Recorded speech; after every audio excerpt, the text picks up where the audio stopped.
আসসালামু আলাইকুম প্রিয় বন্ধুগণ, এই যে আপনারা যে পাম্পটি দেখতে পাচ্ছেন এটা ভ্যানের মোটর দ্বারা বানানো হয়েছে।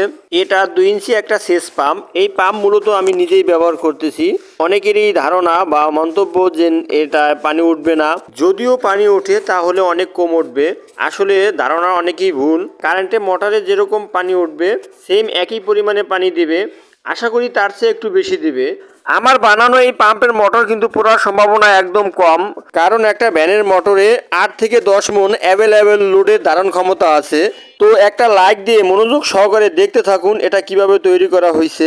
আর এই পাম্পটি যদি আপনাদের চালানোর যোগ্য মনে হয় তাহলে একটা শেয়ারের মাধ্যমে অন্যকে দেখার সুযোগ করে দিন।